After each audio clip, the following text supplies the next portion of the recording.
अस्सलाम वालेकुम जी। मैं ज़रा शादियों च बड़ा मसरूफ सा, इस वजह तो किन्ने दिन वीडियो नहीं बनाई। हुण इंशाल्लाह रोज़ आएगी। अज मैं बनाउण लगा वां क्रीम चाट। सब तो पहले क्रीम लैनी है, किशमिश, खजूर, बदाम, चीनी ग्रैंड की हुई। यह जी क्रीम है ना, क्रीम किन्ने किस्मां दी हुंदी है। एक केक वाली क्रीम हुंदी, एक टैट्रा पैक हुंदी है। तुसी सिल्वर क्रीम लैनी है, सिल्वर क्रीम पैंदी है क्रीम चाट दे विच। उस तो बाद अमरूद, स्ट्रॉबेरी, अंगूर, अनार, सेब, केला। अमरूदां दे विचों बीऽ कड्ढ देना मैं इस तरीके नाल।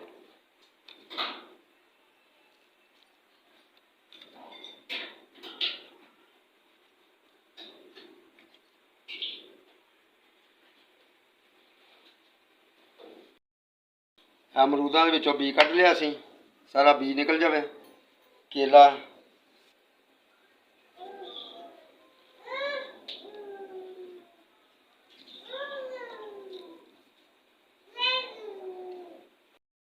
केला भी हो गया। उस तो बाद अनार,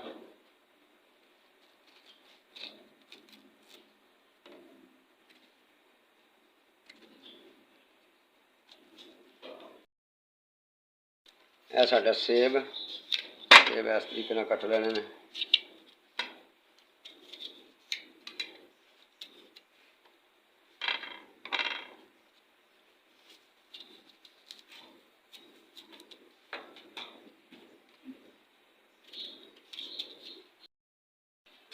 खजूर इस तरीके नाल कर लेनी है, गिटक कट लेनी है।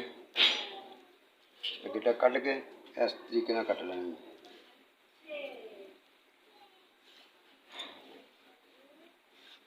इस तरीके नाल छोटी छोटी खजूर कट लेनी है। इस तरीके नाल केला भी छोटा कटना, वड्डे नहीं कटने।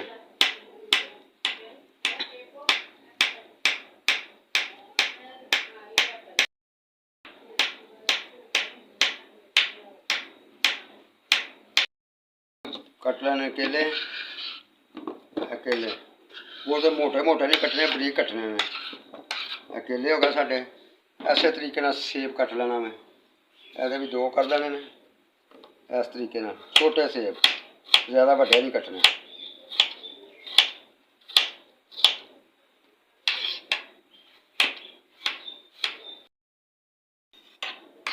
सेब तैयार हो गए ने। इस तरीके नाल सेब पा लेने ने।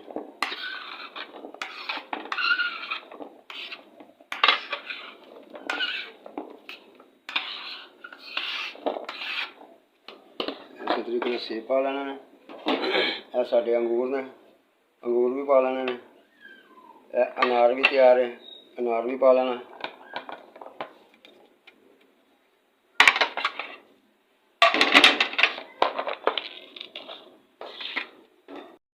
कट लेनी है खजूर छोटी छोटी। उस तो बाद स्ट्रॉबेरी कट लेनी है। इस तरीके छोटी कटी जाए, वड्डे पीस ना होन। इस तरीके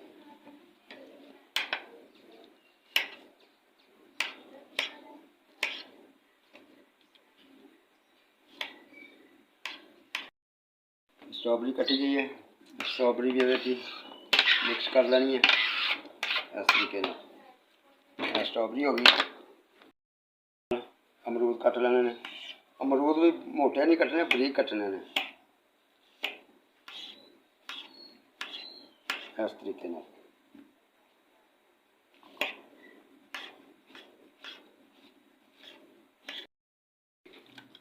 अमरूद भी तैयार हो गए ने। अमरूद भी इस तरह मिक्स कर लेना।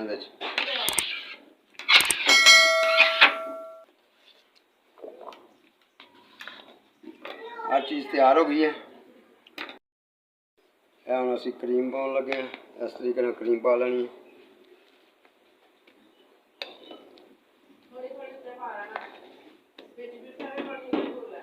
इस तरह मिक्स कर लेनी है।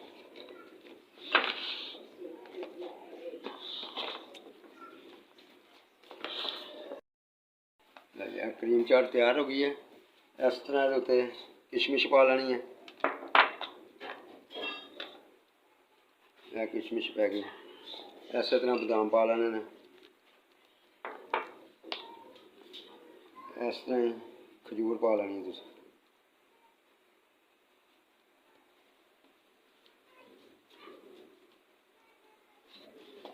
ਇਹ ਸਾਡੀ ਕਰੀਮ ਚਾਟ ਬਿਲਕੁਲ ਤਿਆਰ ਹੋ ਗਈ ਹੈ। ਇਹ ਦੇਖੋ, ਇਹ ਰੋਜ਼ਿਆਂ ਦੇ ਵਿੱਚ ਬਿਹਤਰੀਨ ਚੀਜ਼ ਬਣੇਗੀ। ਇਹ ਤੁਸੀਂ ਵੇਚ ਵੀ ਸਕਦੇ ਜੇ, ਇਹ ਘਰ ਵੀ ਬਾਜੀਆਂ ਬੀਬੀਆਂ ਭੈਣਾਂ ਵੇਚ ਸਕਦੀਆਂ ਨੇ। ਅੱਜ ਕੱਲ੍ਹ ਤੁਹਾਨੂੰ ਪਤਾ ਮੋਬਾਇਲ 'ਤੇ ਹਰ ਚੀਜ਼ ਵਿਕ ਜਾਂਦੀ ਹੈ। ਕਿਸੇ ਨਾਲ ਰਾਬਤਾ ਕਰੋ, ਉਹਨਾਂ ਨੂੰ ਵੇਚੋ। ਬਹੁਤ ਬਿਹਤਰੀਨ ਚੀਜ਼ ਬਣੀ ਹੈ। ਉਹ ਕਰੀਮ ਤੁਸੀਂ ਸਿਲਵਰ ਕਰੀਮ ਹੀ ਲੈਣੀ ਹੈ, ਉਹ ਕਰੀਮ ਚਾਟ 'ਚ ਪੈਂਦੀ, ਦੂਸਰੀ ਕੋਈ ਕਰੀਮ ਨਹੀਂ ਲੈਣੀ। ਇਹੋ ਲਵੋਗੇ ਤਾਂ ਬਿਹਤਰੀਨ ਬਣੇਗੀ। ਇੱਕ ਮੀਆਂ ਸਾਹਿਬ ਦਾ ਕਲਾਮ ਹੈ ਯਾਰਾਂ ਦੇ ਬਾਰੇ ਦੇ ਵਿੱਚ ਕਿ ਝੂਠੇ ਯਾਰ ਦੀ ਯਾਰੀ ਇਸ ਤਰ੍ਹਾਂ ਜਿਵੇਂ ਰੁੱਖ ਖਜੂਰ, ਧੁੱਪ ਲੱਗੇ ਤੇ ਛਾਂ ਨਾ ਦੇਵੇ, ਭੁੱਖ ਲੱਗੇ ਤੇ ਫਲ ਦੂਰ। ਧੁੱਪ ਲੱਗੇ ਤੇ ਛਾਂ ਵੀ ਨਹੀਂ ਦਿੰਦੀ, ਭੁੱਖ ਲੱਗੇ ਤੇ ਫਲ ਵੀ ਨਹੀਂ ਦਿੰਦਾ। ਝੂਠੇ ਯਾਰ ਦੀ ਯਾਰੀ ਵੀ ਇਸੇ ਤਰ੍ਹਾਂ ਹੀ ਹੁੰਦੀ ਜੇ। ਅੱਛਾ ਜੀ, ਹੁਣ ਇਨਸ਼ਾਅੱਲਾ ਅੱਲਾ ਖੈਰ ਕਰੇ, ਰੋਜ਼ੇ ਰੱਖੋ, ਇਹ ਬਣਾਉਣਾ ਤੇ ਅੱਲਾ ਦੀ ਮਿਹਰਬਾਨੀ ਨਾਲ ਬਿਹਤਰੀਨ ਬਣੇਗੀ।